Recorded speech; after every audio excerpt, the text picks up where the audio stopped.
What's good, beautiful people? It's your girl Tay, and I'm here yet again with another update video. So definitely make sure you smash that like button, comment down below, subscribe, plus push your post notification bell button so that way anytime I upload a video, you will be notified. So let me just let you guys know, as always, I have to tell you guys, I'm a mom. Family comes first to me. I'm in my room. My baby is right here. He is sleeping. Hopefully he gets through this. So if you see me check into my right, which would be your left, it's because I'm looking at him twitching in the bed. All right. Now, jumping into it. So, an update came from the White House yesterday. It says an update has come out about the $1,400 stimulus checks. All right. A Democratic member of the House of Representatives about when they expect $1,400 stimulus checks to get to Americans. Okay. In an interview with the House Majority Whip James Clyburn yesterday, he told MSNBC's Kristen Welker that the House is expected to vote on the revised package this Wednesday, which is now today. So happy hump day to you guys. We're in the middle of the week. We only got a couple more days to go. But I know for some of us, the hump day don't mean nothing because the week does not end on Friday, like for me.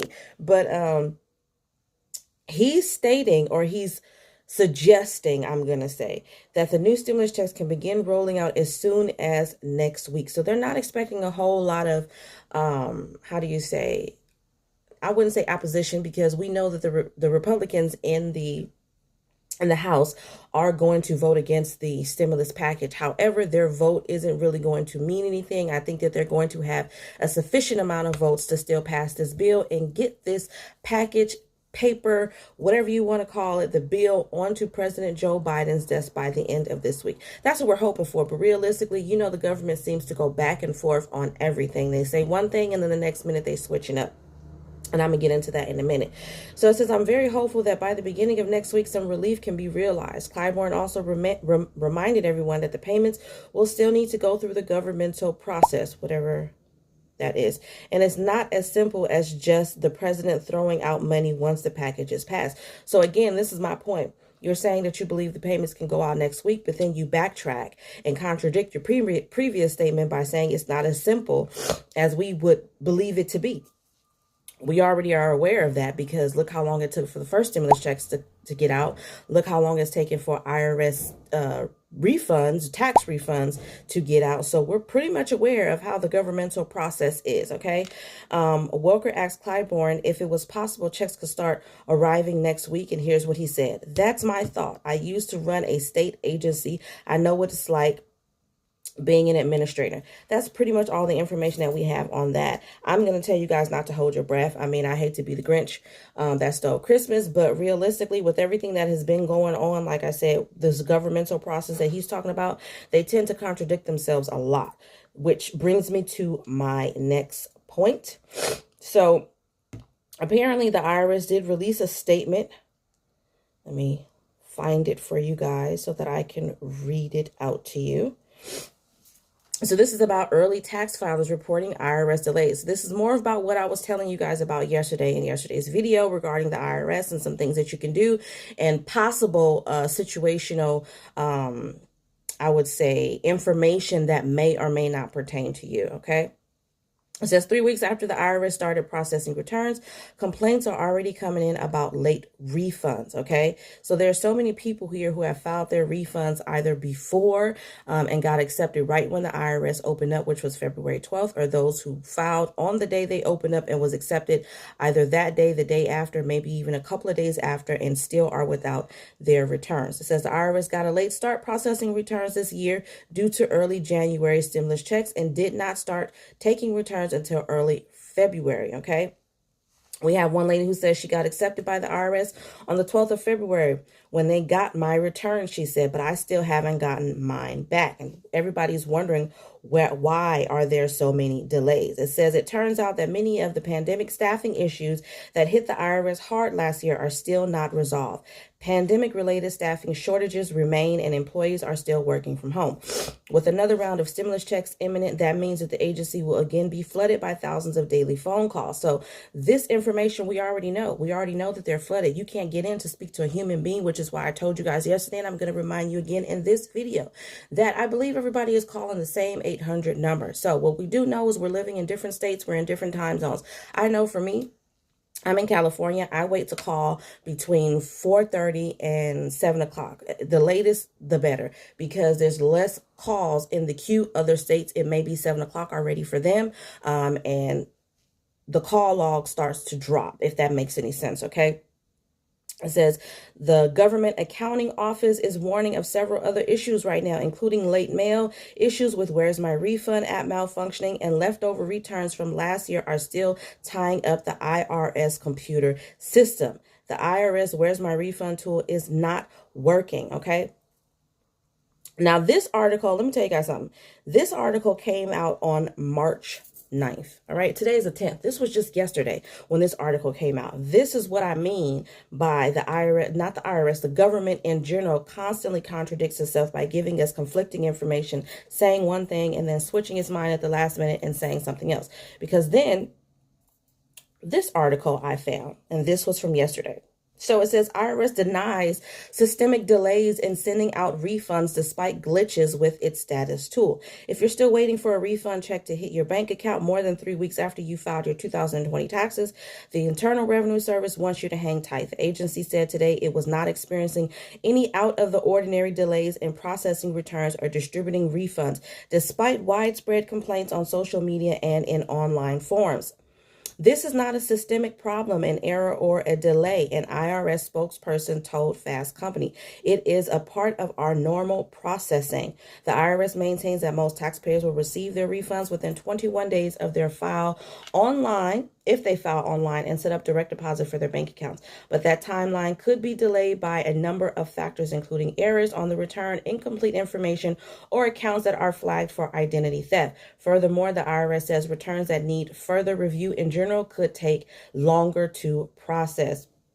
However, many taxpayers say they are still waiting despite being told more than 3 weeks ago that their returns were accepted. Okay, so again, this is what I mean by how they contradict themselves. One source, with them pretty much speaking out, everybody saw on the website, I believe they just took it down within the last 48 hours. On the website, it was saying that they were experiencing delays in terms of mail. And it also said that their IRS Where's My Refund tool was also experiencing some issues. Now they're saying that their system was never experiencing some issues. So this is what I have been saying to you guys. Even when I'm doing my everyday normal handling business for my household, I don't care if I'm calling Verizon or AT&T. I like to call back more than once, whether it's in the same day or it's over the course of a week, because even those representatives will give you misleading and different information. I know that there's a protocol that most businesses put in place, and you have to look at the IRS as a business. Even still, even though it's a government business, it is still a business. So they have protocols that they have to follow. The IRS representatives are not allowed to give us certain information if that information is not available. So I believe that they have scripts that they provide for them, something that they're supposed to give them, because they can't give us a for sure date about our tax return if that information is not available, if no one has even begun to process our returns. Now, again, it is possible that some of us that are in this boat waiting and has already passed that 21-day initial period do actually have some legitimate errors on their return. That is definitely a possibility. But what I'm looking at is the overall big picture. And the overall big picture is that there is an overwhelming amount of people from everywhere across the United States who are having the same exact issue. So you mean to tell me that all of these people, millions of people who have filed their returns on the same date, some filing with the earned income tax credit, some filing without the earned income tax credit, some using the look back option, which means they use your income from the previous year to qualify you for more credits in this year, or some filing their return without that credit or without that option are still in the same boat. You mean to tell me that all of those people are having errors in their return? Everybody, just all of a sudden, everybody in 2021 just filled out their tax return completely wrong. I think that that's absurd, and I think that 9 times out of 10 that is inaccurate. And the fact of the matter is that they're behind. And instead of saying that they're behind and admitting that there is more fault on the government, they're going to make it seem like we have submitted faulty information or something like that. But again, you guys, I'm going to call again. I'm just going to let you know. Today is Wednesday. I will be calling sometime today after 5 o'clock. I'm trying to record the phone call just to let you guys hear what they say in a video tomorrow. If I can't record it, then of course I'll just definitely give you the information that was given. Now, keep in mind that that information does pertain to my particular circumstance. So if you are in a similar circumstance, it doesn't necessarily mean that the same outcome is going to benefit you, or the same outcome is going to be available for you, or however. Just letting you know that right off the bat, because I have a lot of people that kind of get cantankerous in the comments saying, you know, I should stick to talking about other topics. I've not come on here and told you guys that I am a CPA or a person that does taxes for a living. I'm not a financial advisor. I am a concerned citizen who is waiting for specific resources that I am due, and I'm getting the runaround like everybody else. So that's it on that note. Now, I don't know if you guys will call this some good news. We do know that the House of Representatives is expected to vote on this package today. Hopefully they go in and pass this vote. They were supposed to do it yesterday, but for whatever the reason may be, it got pushed back a day. So now we are expecting them to vote on the bill today. You guys know that if I can, I will definitely come back on here at some point today to try to update you guys on that information. But if not, I don't think it's going to be a big deal if you guys don't hear from me until tomorrow about what has happened in that vote today, okay? Some information I did find for pandemic EBT benefits. I think this is in pertains to Washington, but I am not sure. It says pandemic EBT benefits are now available to eligible schools in our school district. PEBT, blah, blah, blah, tells you what PEBT. There is no need to apply for these benefits, but where is the first payments of these benefits will arrive in the mail in sometime in March, but it does not say. I think this is for Washington, but I'm not sure about that. So, some information that I did want to give. I want to do a quick update in terms of California EDD. We've been having a lot of issues out here, which is another government business who are falling behind. They are failing seriously. And people are left without their money. From what I know, the last update that I heard of is that, and I'm just going to read it from here so that it won't be something that I'm telling you.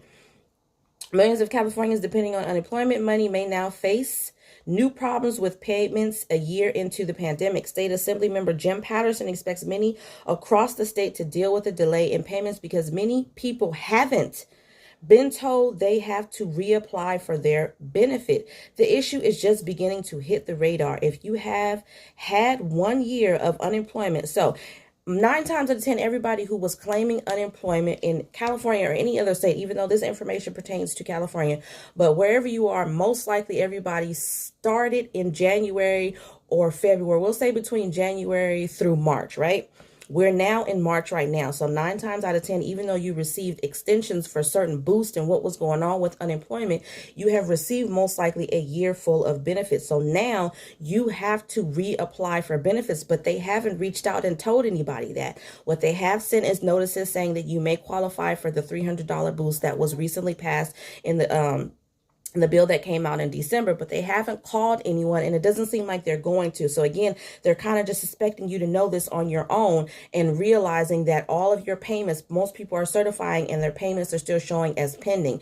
That may be if you've already completed the ID verification aspect of your claim and you've been verified and you were receiving and all of a sudden it just stopped and you're stuck in pending. 9 times out of 10, that means that your claim is officially over and you need to reapply. But for most people, they don't even have the option to do that on their claim. So again, this is how the government deals with us. This is the strings and the hoops that they expect us to jump through. We're being misinformed. We're pretty much walking in the middle of a street with a blindfold over our eyes. We have no idea what's going on and no way of what direction we should turn.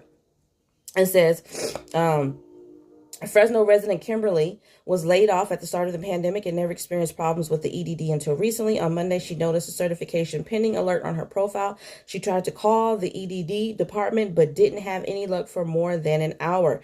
Then finally, she gets some answers. And then she spoke to them and let them know what her situation was. And pretty much they told her that she had to refile. She had to reach out to Patterson's office, the assembly member, to be made aware that she needs to refile. So apparently she didn't even get this information when she spoke to a representative at the Employment Development Department. She didn't get the information she was seeking when she called the agency that's responsible for helping people process and move forward in their claims. She had to reach out to another government office to speak to an assemblyman to have them let her know that she needs to refile her claim and wait and go through that process all over again. So I do apologize. Again, I know this is probably not the information that you guys want to hear, but I do think that this information is important nonetheless, because there are so many people out there, like I said, who have pending statuses, who don't know what to do, who've been calling in the same as they've been calling the IRS, sitting and waiting on the phone for it to tell them that they don't have, that they have an overwhelming amount of phone calls, getting disconnected, pretty much going through that all day long, and then still not getting any answers. So 9 times out of 10, you fall in this category. You may need to reapply. If you don't have that available on your claim, then you're going to have to call them to see if they can walk you through the process or release whatever needs to be released so that you can refile and reopen another claim for a brand new year. Okay.